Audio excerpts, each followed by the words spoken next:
Class में हम लोगों ने विंड को डिस्कस किया है।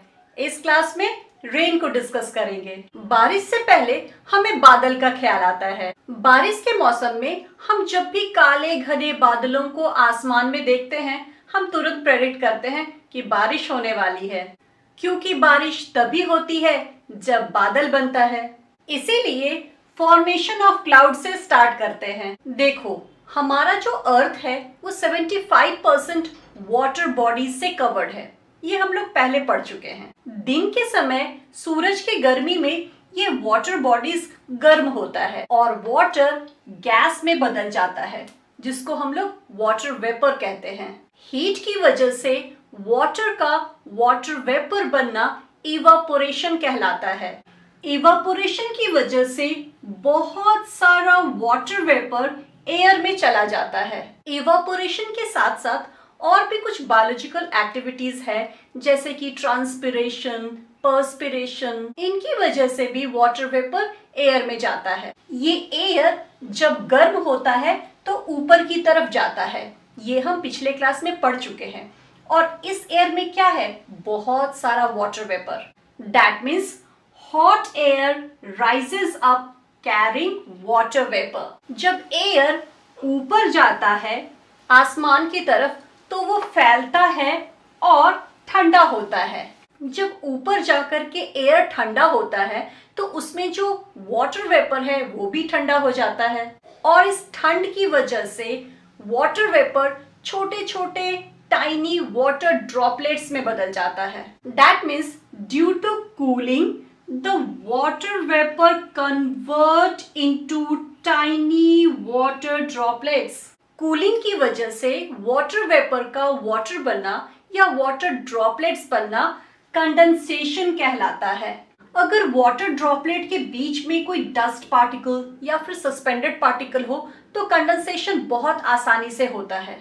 मतलब condensation is facilitated bye dust and suspended particle. चूंकि ये पार्टिकल बीच में होता है वाटर ड्रॉपलेट के, तो इसको हम न्यूक्लियस बोल सकते हैं। यही वाटर ड्रॉपलेट जब ह्यूज नंबर में, बहुत ज्यादा नंबर में आसमान में इकट्ठा होता है तो बादल बनाता है। Huge number of these droplets are collected together to form cloud. अभी तक हमने समझा बादल कैसे बनता है। अब समझेंगे बादल बनने के बाद क्या होता है। ये जो ड्रॉपलेट्स है ये एक दूसरे के साथ पंपिंग करते हैं। दैट मीन्स एक दूसरे के साथ जुड़ते हैं और इसमें फर्दर कंडेंसेशन भी होता है, जिसकी वजह से ये ड्रॉपलेट्स धीरे धीरे बड़ा और हैवी हो जाता है। देखो, यहाँ पे ड्रॉपलेट्स छोटा छोटा है और फर्दर कंडेंसेशन एंड पंपिंग की वजह से यहाँ पे ड्रॉपलेट्स बड़ा हो गया। जब ये ड्रॉपलेट्स बहुत हेवी हो जाता है तो बारिश का रूप लेकर धरती पर आ जाता है।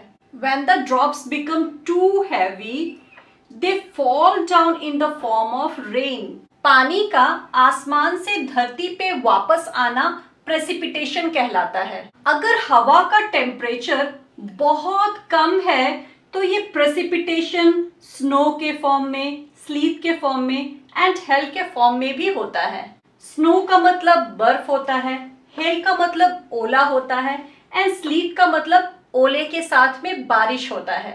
अभी तक हमने सीखा कि एवापोरेशन की वजह से वाटर वेपर में बदल जाता है। ये वाटर वेपर एयर के साथ ऊपर चला जाता है। ऊपर कंडेंसेशन होता है जिसमें वाटर वेपर वाटर ड्रॉपलेट्स में बदल जाता है। जब बहुत सारा वाटर ड्रॉपलेट्स इकट्ठा हो जाता है तो क्लाउड बनाता है। ये वाटर ड्रॉपलेट्स धीरे धीरे बड़ा होता है और भारी होता है। जब ये बहुत भारी हो जाता है तो रेन के फॉर्म में धरती पे आ जाता है। इसको प्रेसिपिटेशन कहते हैं। सबसे पहले इवापोरेशन हुआ, उसके बाद कंडेंसेशन हुआ और उसके बाद प्रेसिपिटेशन हुआ। कभी ये ख्याल आया है कि ऐसा क्यों होता है कि किसी किसी जगह पे बहुत ज्यादा बारिश होती है और कहीं कहीं पे बहुत कम और कहीं कहीं पे ठीक ठाक बारिश होती है? वो इसलिए क्योंकि रेन का पैटर्न डिसाइड होता है विंड के पैटर्न से। ये विंड का पैटर्न अलग अलग होता है, इसीलिए बारिश भी अलग अलग होती है, कहीं पे ज्यादा कहीं पे कम।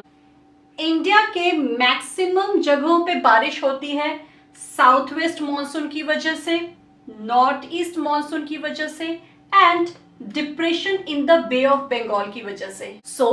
इस क्लास में हमने समझा बादल कैसे बनता है, बारिश कैसे होती है और ये रेन पैटर्न डिसाइड होता है विंड पैटर्न से। हमारे बुक में इस टॉपिक को बहुत एक्सप्लेन नहीं किया गया है, इसीलिए इस डिस्कशन को यहीं पे खत्म करते हैं और मिलते हैं नेक्स्ट क्लास में।